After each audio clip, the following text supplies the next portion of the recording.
పదే పదే ఈ ప్రభుత్వం వచ్చిందో రాలేదో దివాలా తీసింది, ఈ ప్రభుత్వం దగ్గర చెల్లిగవ్వలేదు, ఈ ప్రభుత్వం ఎట్లా నడుపుతారు, ఆ పథకం ఎట్లా చేస్తారు, ఈ పథకం ఎట్లా అమలు చేస్తారు, మీ దగ్గర నగదేడుంది, వాళ్ళ ఆలోచన ఎట్లుందంటే అట్లా జరిగితే బాగుండు, వీళ్ళు దివాలా తీస్తే బాగుండు, ప్రజలకు ఏం అందకపోతే బాగుండు, ప్రజలు ఇబ్బందులలో ఉంటే బాగుండు అని ఉట్టి మీద పిల్లి శాపనార్థాలు పెట్టినట్టే ఉంది అధ్యక్ష. పిల్లి శాపనార్థాలకు ఉట్టి తెగిపడుతుందా అధ్యక్ష?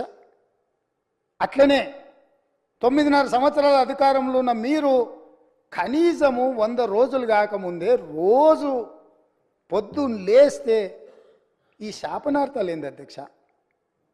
నేను మీకు గుర్తు చేయదలుచుకున్న అధ్యక్ష, వాళ్ళు అధికారంలో ఉన్నప్పుడు గత ప్రభుత్వ ఉద్యోగులు ఇక్కడ ఉన్నారు, బయట కూడా ఉన్నారు. ఈ ప్రభుత్వ ఉద్యోగులకు గత ప్రభుత్వాలు ఎన్ని ఉన్నా 1 తారీఖు నాడు జీతాలు రిటైర్ అయిన ఉద్యోగులకు పెన్షన్లు ఇచ్చేది అధ్యక్ష.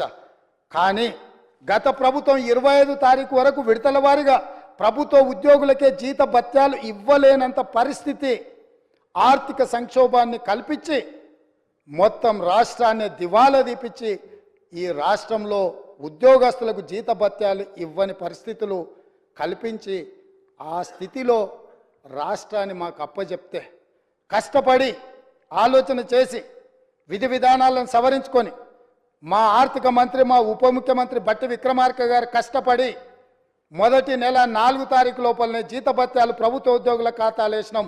ఈసారి మొదటి తారీఖు నాడు ఈ రాష్ట్ర అభివృద్ధి కోసం, అభ్యున్నతి కోసం నిరంతరం పనిచేస్తున్న ఉద్యోగస్తులకు మొదటి తారీఖు నాడు జీత భత్యాలు వాళ్ళ ఖాతాలో వేసినాం. మీరు వారి క్లారిఫికేషన్లో మాట్లాడొచ్చు అధ్యక్ష. దాదాపుగా మొదటి తారీఖు నాడు 4,800 కోట్ల రూపాయలు ప్రభుత్వ ఉద్యోగులకు, పెన్షన్దారులకు. Speaker sir, I'm not yielding. శాసనసభ వ్యవహారాల మంత్రిగా వారు పనిచేసిన అనుభవం ఉంది హరీష్ రావు గారికి. శాసనసభ వ్యవహారాల మంత్రిగా సభానాయకుడు నిలబడి మాట్లాడుతున్నప్పుడు కనీస గౌరవం కానీ పాటించాల్సిన బాధ్యత వారి మీద ఉన్నది.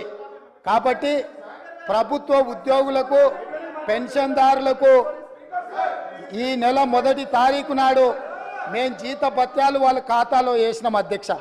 కనీసం ఈ విషయమైనా వారు అభినందిస్తారేమని మేము ఆలోచన చేసినాం అధ్యక్ష. అయినా వాళ్ళకి మనసు రాలేదు అధ్యక్ష. ఎందుకంటే ప్రజాస్వామిక పరిపాలననే వాళ్ళకు నచ్చదు, కాబట్టి వాళ్లకు అభినందించాలన్న ఆలోచననే రాలేదు అధ్యక్ష. అదేవిధంగా పదే పదే రైతు బంధు గురించి, రైతు బంధు పడలేదని, రైతులను నిజంగానే వీళ్ళు రాజులను చేసినట్టుగా ఇట్లాంటి మాటలతో ఇంకా భ్రమలు పెట్టాలనే ప్రయత్నం చేస్తారు అధ్యక్ష. ఈరోజు నేను మీకు గుర్తు చేయదలుచుకున్నా అధ్యక్ష, మీ ద్వారా వాళ్ళకు కూడా గుర్తు చేయదలుచుకున్నా. ఆర్థిక మంత్రి అక్కడనే ఉన్నాడు, లెక్కలు ఇక్కడనే ఉన్నాయి. ఈ లెక్కలన్నీ నేను చెప్తాను, కాదంటే వారి అవకాశం వచ్చినప్పుడు మీ అనుమతితో వారు మాట్లాడమన్నారు అధ్యక్ష. రైతు బంధు ఇంకా వేయలేదు, ఎక్కడ పోయింది ప్రభుత్వం అని చెప్పిండ్రు కదా, పదే పదే మాట్లాడుతున్నారు అధ్యక్ష.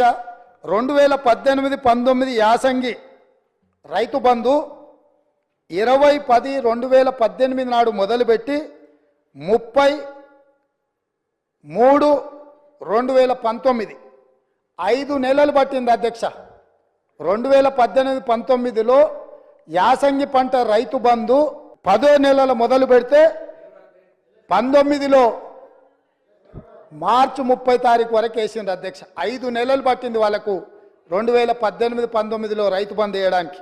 వస్తున్నా ఎలక్షన్ ఇయరే కాదు, ఆ తర్వాత సంవత్సరాలు కూడా ఉన్నాయి, తొందర ఎందుకు. 19-20లో యాసంగి 28-1-2020 నాడు మొదలుపెట్టి 23-10-2020 9 నెలలు పట్టింది అధ్యక్ష. ఒక్క యాసంగి పంటకు రైతు బంధు వేయడానికి 9 నెలలు ఆనాటి ప్రభుత్వం తీసుకున్నది అధ్యక్ష. వీళ్ళ చరిత్ర ఇక మీ కరోనా వచ్చిందో మీ కర్మ కాలిందో నేనేం చెప్తా కానీ 2020-21 అధ్యక్ష 25-12-2020 నాడు మొదలుపెట్టి 22/4/2021 4 నెలలు పట్టింది అధ్యక్ష. 2020-21 సంవత్సరంలో యాసంగి పంట. 2022-23 అధ్యక్ష 21/12/2022 నాడు మొదలుపెట్టి 10/4/2023 4 నెలలు పట్టింది అధ్యక్ష. ఒకసారి అడుగుతున్నాం ఎన్నికలు అంటుండ్రు, రెండోసారి అడుగుతున్నాం కరోనా అంటుండ్రు, మూడోసారి అడుగుతున్నాం మా మామ చెప్పలేదంటారు, నాలుగోసారి అడుగుతున్నాం అల్లుడు తిరగనికి పోయిందని చెప్పేటట్టు అధ్యక్ష. ఎట్లా అధ్యక్ష?